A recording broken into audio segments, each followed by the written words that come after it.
Um dos mestres da lei aproximou-se e os ouviu discutindo. Notando que Jesus lhes dera uma boa resposta, perguntou-lhe: de todos os mandamentos, qual é o mais importante? Respondeu Jesus: o mais importante é este: ouça, ó Israel, o Senhor, o nosso Deus, o Senhor é o único Senhor. Ame o Senhor, o seu Deus, de todo o seu coração, de toda a sua alma, de todo o seu entendimento e de todas as suas forças. O segundo é esse: ame o seu próximo como a si mesmo. Não existe mandamento maior que estes. Muito bem, mestre, disse o homem, estás certo ao dizeres que Deus é o único e não existe outro além dele. Amá-lo de todo o coração, de todo o entendimento, de todas as forças e amar o próximo como a si mesmo é mais importante que todos os sacrifícios e ofertas. Vendo que ele tinha respondido sabiamente, Jesus lhe disse: você não está longe do reino de Deus. Daí por diante, ninguém mais ousava lhe fazer pergunta. Galera, qual é o contexto desse momento aqui? Se você parar em casa para ler com calma, você vai perceber que algumas coisas estavam acontecendo ali. Eu queria que você imaginasse a seguinte cena. Monta na sua cabeça a seguinte cena. Jesus passou o dia sendo interrogado, tipo uma sabatina, por saduceus, fariseus, herodianos, perguntando para ele sobre diversas coisas, tipo sabatinando para ver se ele sabia mesmo. E Jesus ia respondendo tudo com conhecimento e com sabedoria. Depois disso, depois de ver aquela sabatina ali de Jesus, um mestre da lei, que é o que está escrito aí, e é um escriba, né? O escriba era o mestre da lei. Era alguém que conhecia a palavra, conhecia as escrituras, e ao ver que Jesus respondia tudo com conhecimento e com sabedoria, ele se interessa por saber qual seria a opinião de Jesus acerca de um determinado tema. Tudo indica, assim, e o que os principais comentaristas dizem, é que a intenção desse cara era de fato uma intenção sincera. Ele não era igual aqueles anteriores que estavam ali arguindo Jesus para ver se pegavam ele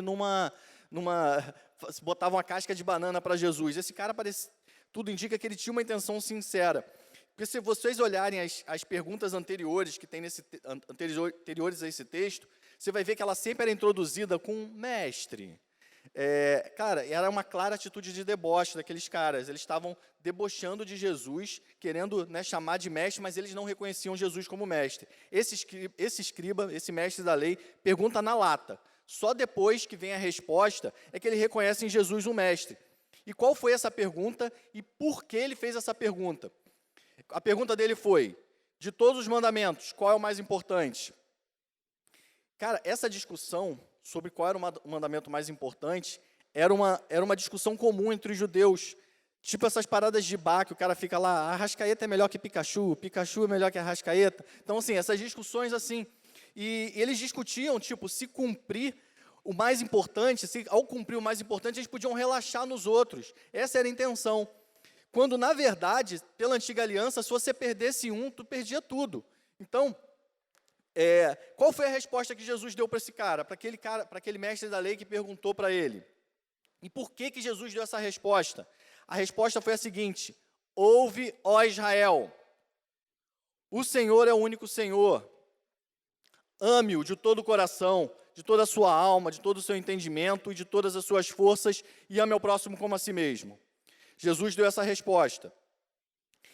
Cara, essa resposta também tem um contexto. Jesus não soltava as frases assim, sem trazer à memória toda a lei, todos os profetas, tudo, porque tudo convergia nele. Então, Jesus não dava uma resposta solta assim. Por que Jesus deu essa resposta? Se você olhar aí na sua Bíblia, você vai ver que tem uma referência ao Antigo Testamento aí, em Deuteronômio. Você vai ver que quando essa resposta tem uma referência. Essa frase que Jesus respondeu, ela era lida todos os dias pelos judeus. Era tipo uma espécie de reza para eles. Eles ficavam todos os dias repetindo, todos os dias tinham que repetir essa frase. Isso remetia à identidade deles como judeus e aquilo que unia eles como povo. E a primeira vez que essa frase, que essa mensagem foi trazida para o povo de Israel, está registrado no livro de Êxodo, capítulo 31, de 1 a 6. Não precisa abrir, não. Vamos direto, depois você lê. Anota aí, Êxodo 31, 1 a 6. Foi a primeira vez que isso foi falado para o povo de Israel. Se você chegar em casa e ler essa passagem de Êxodo e der sequência, você vai perceber que Moisés começava a instruir o povo como que devia ser o relacionamento deles com Deus, através de leis, locais de adoração. E nesse contexto, você vai perceber também que Deus não só dava instruções ao seu povo, ele também capacitava o povo a realizar a obra. Jesus, então, ao ser questionado qual era o principal mandamento, ele trazia de volta ali tudo que envolvia aquele momento que essa frase foi dita, pela primeira vez, e tudo que ela significava para o povo judeu. E para o povo judeu, quando eles ouviram isso, o que tinha ali no coração deles, qual era o contexto da vida deles ali. Esse povo convivia, vocês lembram da aula de Gênesis, de Filipe, aqui no Imersão? Então, vocês vão lembrar, olha só, o povo de Israel, cara, eles vinham da escravidão no Egito, e eles já não conheciam a Deus durante muito tempo, não tinha esse relacionamento com Deus, isso se perdeu nesse período de escravidão, e o povo de Israel vivia imerso numa cultura de idolatria.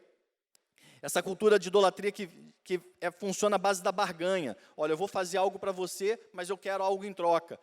Porque naquele momento, eles conviviam com uma cultura onde tinha diversos deuses, e cada deus servia para uma coisa diferente.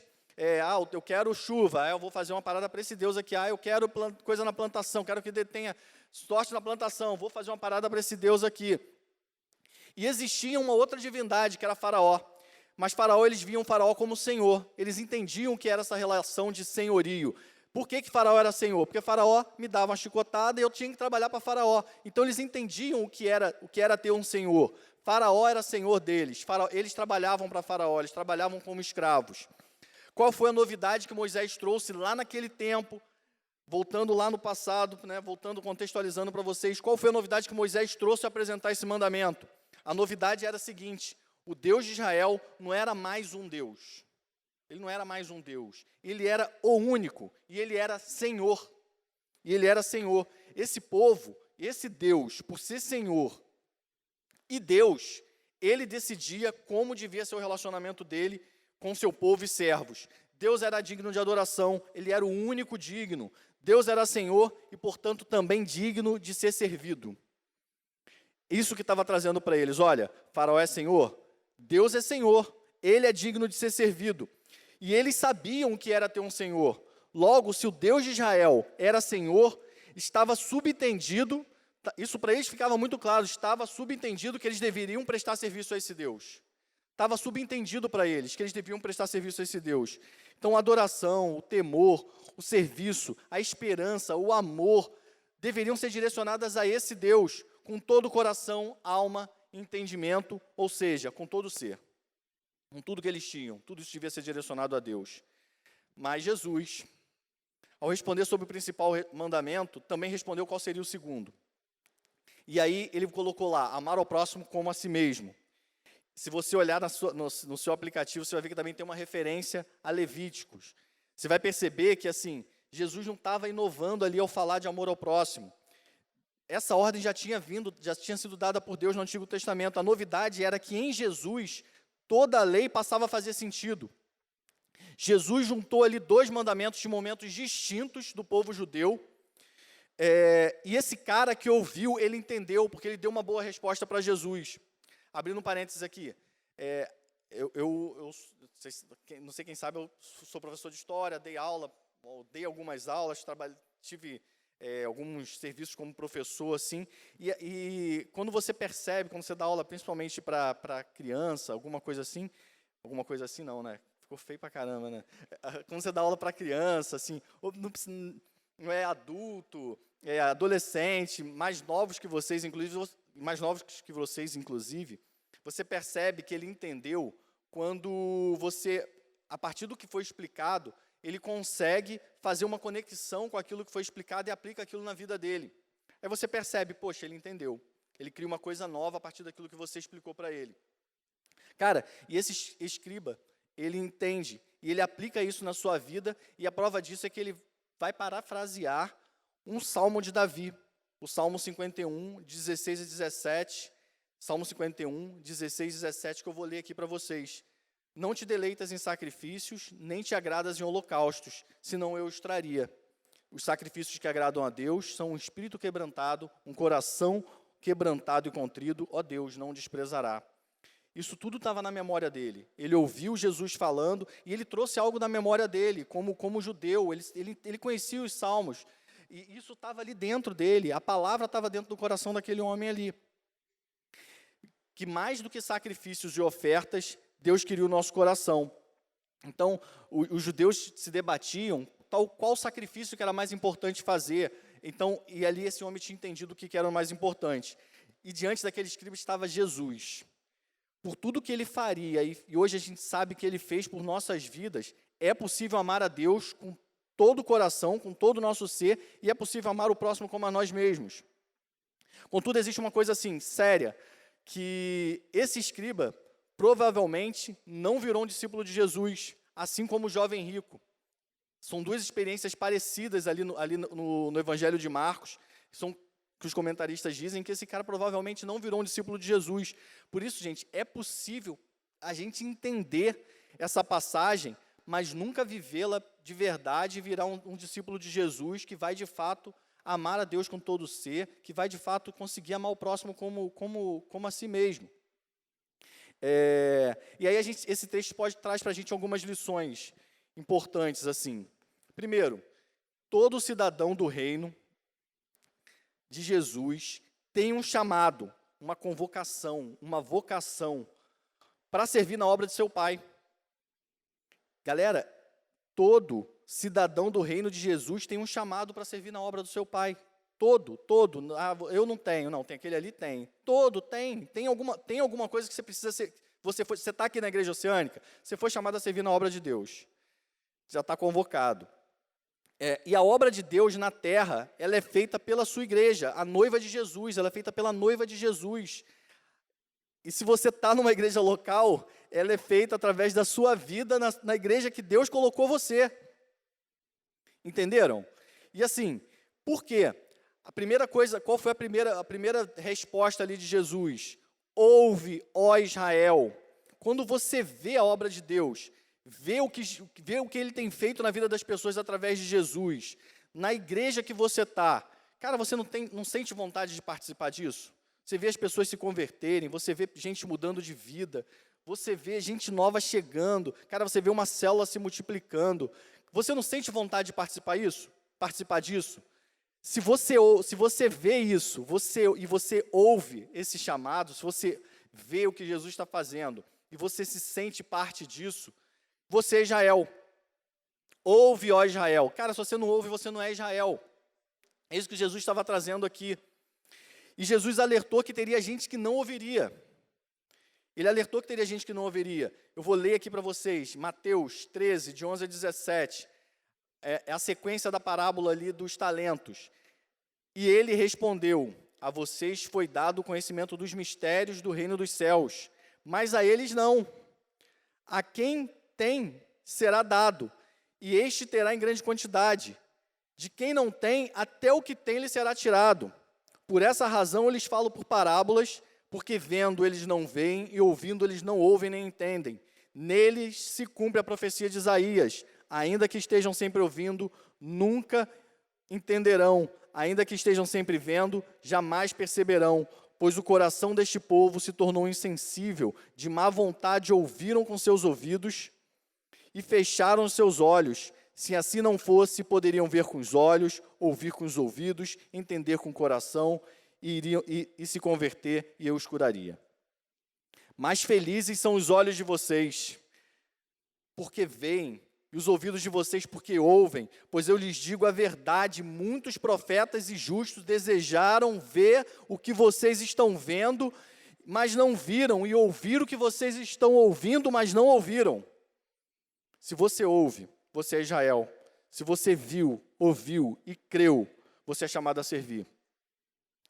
Segunda lição: a relação de amor e adoração a Deus redunda em serviço na obra do Deus que é Senhor.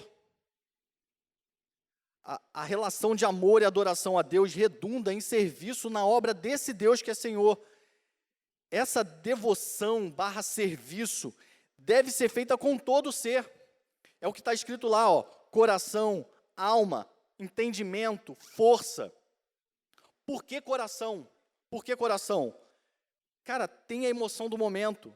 Eu estava conversando com o Bianca aqui, eu falei assim, pô, eu tô trêmulo, assim, parece que eu, como se fosse sempre a primeira vez. Então, assim, tem a emoção do momento, o cara que vai tocar, chega aqui, Ramon soa mais do que o normal quando ele está aqui, quando ele está ali tocando.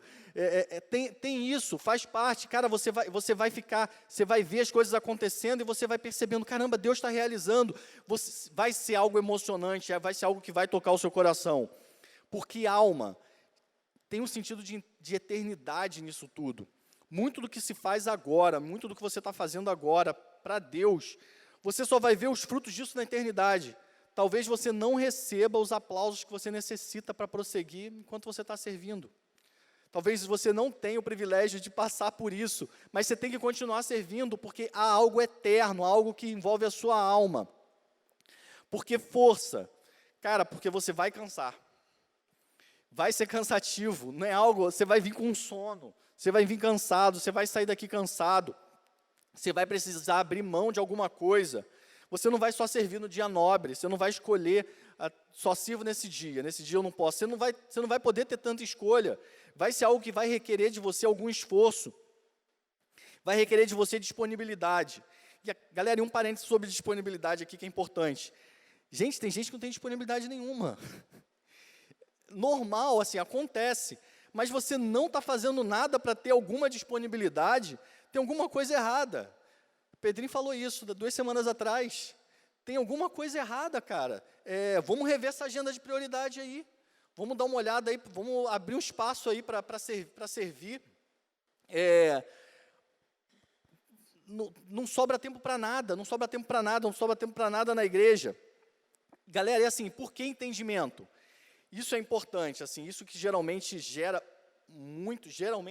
né, ó, ficou legal, geralmente gera muita coisa chata, assim, dentro da igreja, porque para servir requer alguma aptidão, em diversas coisas na igreja requer alguma aptidão para servir, requer treinamento, interesse, desenvolvimento, e aqui eu vou contar uma história para vocês, vou abrir meu coração para vocês, deixa eu ver se eu tenho tempo, tem 15 minutos, dá tempo.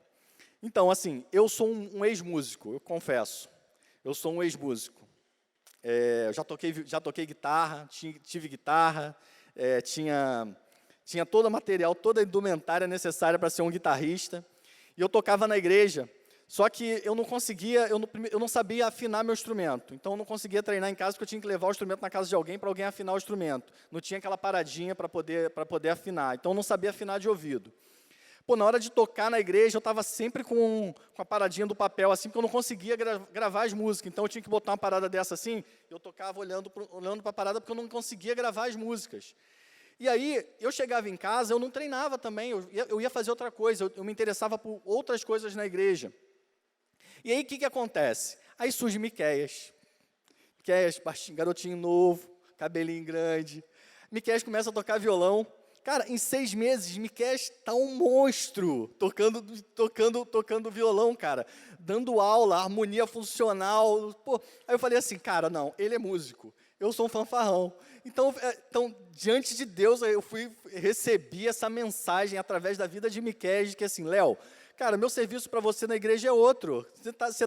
O pessoal está botando você aí para tocar, porque é seu amigo, porque o pessoal gosta de você, aí, pô, vamos escalar o Léo. Eu acho que no meu caso até rolava um pouco de pena, assim, né?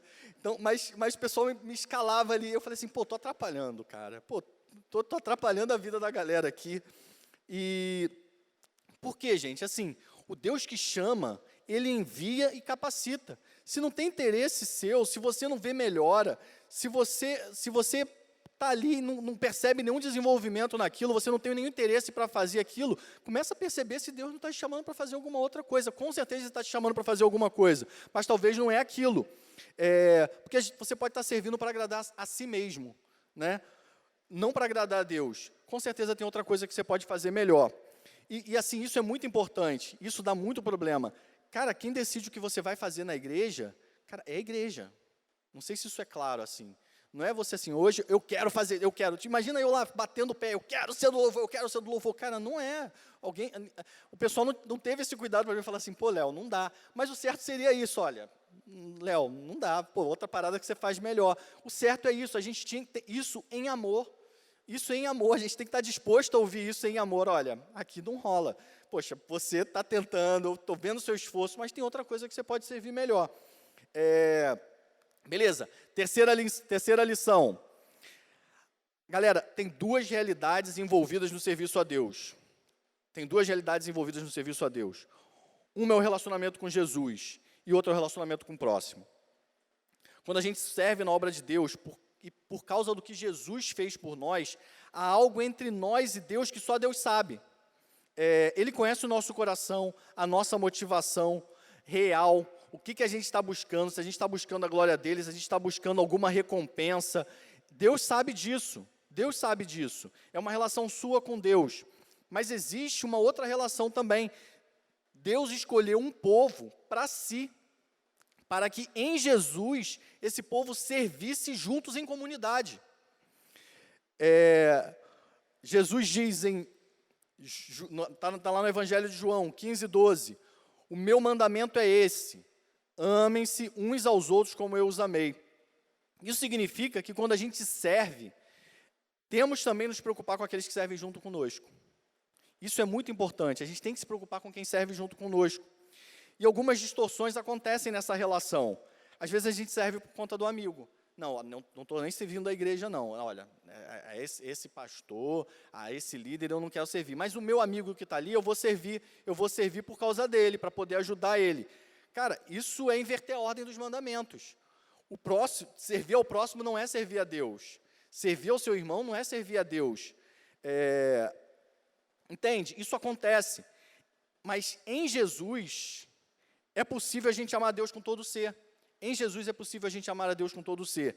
Quem ama Jesus, ama a Deus e serve em sua obra com todo o ser e também ama o próximo como Jesus nos amou.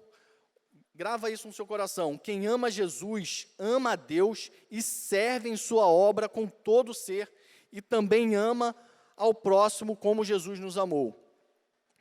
Contudo, servir na obra e amar ao próximo sem amar a Jesus é idolatria. Não pode inverter a ordem. Não pode inverter a ordem. Então, assim, vamos para as aplicações. Se você ouviu, viu e creu, vamos lá. O que você tem que fazer agora? Primeira aplicação, sirva. Todo crente é chamado a dar frutos. Mateus 13:23. E, finalmente, o que foi semeado em boa terra, este é aquele que ouve a palavra e entende e dá uma colheita de 100, 60 e 30 por 1. O que é essa colheita? Geralmente a galera fala dessa colheita só como evangelismo. Cara, mas não é. É serviço também. É cumprir o propósito de Deus dentro do corpo. Em várias passagens do Antigo Testamento, você vai ver ali o relato de Deus dando talento aos homens para executarem determinadas tarefas. E Deus deu talento para bordar, Deus deu talento para ser construtor. O cara não tinha, Deus deu, ele passou a ser um construtor. Deus, com certeza, me dotou de habilidades para que a gente seja a árvore que Ele quer que a gente seja aqui dentro da igreja. Ele dotou a gente de habilidades para que a gente dê aqui os frutos que Ele deseja que a gente dê aqui na igreja. Lembra da música? A melhor versão de mim está em Jesus? Cara, a sua melhor versão está em Jesus. Ele te dotou de habilidades para você servir no corpo do jeito que Ele quer que você sirva. Com certeza tem algo aqui para você frutificar. Segunda aplicação. A primeira foi sirva, a segunda foi sirva junto. Você faz parte de um corpo. Deve servir como membro do corpo e não como uma coisa independente, um lobo solitário. Você não foi chamado para servir sozinho. Não foi chamado para servir sozinho. Isso tem uma dupla bênção. Você vai ter ajuda. Então, se você não foi chamado para servir sozinho, cara, você vai ter ajuda de outros irmãos. 2, você vai ter que pensar em quem serve junto contigo. Como assim pensar em quem serve junto comigo? Vou dar uns exemplos práticos aqui do dia a dia. Eu não sei se isso acontece aqui, mas acontecia na minha outra igreja, assim, há alguns anos atrás. Você está chegando no horário? Ou você deixa o irmãozinho desesperado, achando assim, clamando, pedindo ajuda aos céus, achando que você não vai aparecer e que ele vai ter que se virar sozinho numa parada que ele depende de você para fazer? Você combina com a pessoa, ó, estamos juntos. Aí, por motivo, às vezes, banal, você desmarca o seu compromisso em cima da hora e deixa o cara ali desesperado, sem saber o que vai acontecer. Você consegue perceber que quando você serve, você está abençoando a vida daquela pessoa que vai servir junto contigo? Passa pela sua cabeça que você não está só servindo a Deus, você está abençoando a vida da pessoa que você está servindo junto. E o desleixo com a obra, né, essas pequenas coisas, reflete o seu compromisso com a obra, com o dono da obra, principalmente, e com aqueles que Deus mandou você amar. Então, assim, primeira lição foi sirva, primeira aplicação foi sirva, segunda aplicação foi sirva junto, e a terceira qual é? Sirva mais. No reino, a bênção de quem trabalha bem é trabalhar mais. Então, assim, se você está trabalhando bem, é certo que você vai ganhar mais trabalho. Isso é certo, é certo. Lucas 17:10, ó, assim também vocês, quando tiverem feito tudo o que lhes foi ordenado, devem dizer, somos servos inúteis, apenas cumprimos o nosso dever. Cara, se você hoje trabalha em algum lugar e você ainda não entendeu isso, se você ainda não trabalha, pega essa aqui, olha só, essa parada vale para qualquer emprego. Se você só fez aquilo que foi pedido, você é mediano, entendeu? Para não dizer medíocre, ordinário. Se você só fez aquilo que te pediram, você é mediano. Isso vale para qualquer lugar. Quer ser valorizado? Cara, tem que fazer mais do que foi pedido. Isso faz parte do dia a dia. Quem trabalha aqui sabe que é assim. O final da parábola dos talentos, texto que a gente leu aqui, está escrito assim, tirem dele e entregue ao que tem 10 e lance fora o servo inútil. Isso é o que está na palavra. Ao que muito foi dado, muito será cobrado. Então, assim, se Deus te deu habilidades, elas não são tuas. Foi Deus que deu para você. E aí o que acontece muito? A gente resolve usar elas só para ganhar dinheiro. Ou para ficar de boa. Não estou desprezando aqui o mandato cultural, a forma como Deus te usa onde você trabalha, onde você estuda. Só que, cara, Deus te deu essas habilidades para que você seja bênção onde você está, cara, mas para que você seja bênção também na sua igreja. Vê se tem algum sentido nisso. Eu vou falar assim, do meu dia a dia aqui, né? Assim, tipo, Deus te deu o dom de ter um olhar sensível, uma habilidade para fotografia. Cara, e você não usa isso no reino dele. Você não usa isso no reino dele. Você não consegue dispor de um dia, de um domingo no mês, de um sábado, de uma sexta, para poder usar essa habilidade que Deus te deu na obra dele para abençoar a vida de outras pessoas. Abrindo um parênteses aqui, não estava nem aqui. Eu me lembro que foi o culto acho que foi o culto de final de ano. Minha mãe trouxe uma tia minha aqui, uma tia que eu acho que a última vez que eu preguei aqui no Gol, sim, será que ela vai ver isso? A última vez que eu preguei aqui no Gol, o marido dela, meu tio, estava no CTI. Estava no CTI. E eu falei que talvez eu nunca tinha falado de Jesus para ele. E que talvez eu não tivesse a oportunidade de falar de Jesus para ele novamente. E ele veio a falecer.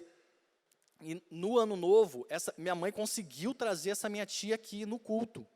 E aí eu tinha que preparar, eu sentei assim, Brenda, olha só, contei esse contexto para a Brenda e falei, cara, que oportunidade que a gente tem, como que a gente vai fazer para a gente aproveitar essa habilidade, essa disponibilidade que Deus deu para a gente na igreja, para a gente escrever algo e fazer algo que fale ao coração dela e que fale de Jesus para minha tia, porque talvez eu não tenha coragem de dizer, assim como eu não tive coragem de falar com meu tio. E a gente fez um vídeo que falava de Jesus e tal, e fez na hora, fez no domingo mesmo, assim. Então, assim, cara, Deus está te dando a oportunidade de servir de diversas formas. Cara, quando você bate uma foto legal, quando você posta uma parada maneira na mídia social da igreja, quando você trabalha na câmera, quando você edita uma imagem maneira, pode parecer pequeno, mas isso tem uma relevância enorme no reino. Isso tem uma relevância enorme no reino, e na eternidade você vai ver o impacto disso que você fez naquele dia. Outra parada, cara, Deus te deu às vezes a capacidade de organizar as coisas, de liderar, de influenciar. Cara, e você só está pensando em ser promovido na sua empresa. Não passa pela sua cabeça que Deus te deu todas essas coisas para que você buscasse em primeiro lugar o reino dele. Entende? Concluindo assim, gente, a igreja hoje, a Oceânica, está com várias frentes de trabalho, ela sempre teve várias frentes de trabalho, tem vários espaços para você servir. A gente precisa de gente para organizar evento. A gente precisa de gente para organizar evento. A gente precisa de gente para criar conteúdo relevante para a internet. Hoje dizem o seguinte, que assim como na reforma, a imprensa foi o grande propagador da reforma, cara, hoje a grande forma de propagar o evangelho é através de mídia social. Gente para transformar esse conteúdo em algo esteticamente atrativo para quem vai ver. Gente que disponha de tempo para ajudar quem precisa. Que realize obra social como corpo, e não não solitariamente, que sai pela rua ajudando. Cara, quer servir, quer ajudar as pessoas, vem para a igreja, traz seu projeto para a igreja, se junta na Oceânica Social e ajuda a servir. Se nesse momento você não está se sentindo assim muito importante, ou se sente ignorado naquilo que você está fazendo na igreja, cara, não pare de investir naquilo que Deus te deu para fazer. Mesmo que você sinta, que você ache que a sua tarefa é pequena, dê o seu melhor, não desanime. Deus está procurando por pessoas que sejam fiéis no pouco, para que Ele possa confiar mais. Sirva mais, a bênção de quem trabalhar bem vai ser mais trabalho. Isso não é uma maldição, isso é bênção, entendeu? Cara, e tudo que foi confiado para você fazer hoje, dê o seu melhor, faz o melhor para Deus, não importa a tarefa que o Senhor te deu, comprometa-se a se dedicar com todo o seu ser. E assim, com certeza o nome de Jesus vai ser exaltado através do seu serviço na obra do Pai. Cara, e como eu falei, na eternidade, a gente vai ver a dimensão do impacto do que você realizou para Deus, com todo o seu ser. Deus está vendo o seu coração, está vendo a forma como você serve. Talvez você não receba o aplauso, mas na eternidade você vai ver, você vai perceber, caramba, naquele dia, olha o que a minha ação desencadeou, olha quantas pessoas foram alcançadas, olha quantas pessoas, por um simples ato, às vezes, de colocar o pedestal para o camarada que ia trazer a mensagem, ou organizar a cadeira. Gente, recado dado, os líderes de ministério estão agora orando, todos eles de joelho, nesse momento, e essa oração, assim, ela está durando mais de 2000 anos, para que você se apresente para servir. Recado dado. Vamos baixar a cabeça e vamos orar? Senhor Jesus, enche o nosso coração de amor pela Tua obra. Senhor Jesus, por favor, Espírito Santo de Deus, enche o nosso coração de amor pela Tua obra. Faz a gente transbordar de desejo por Te servir.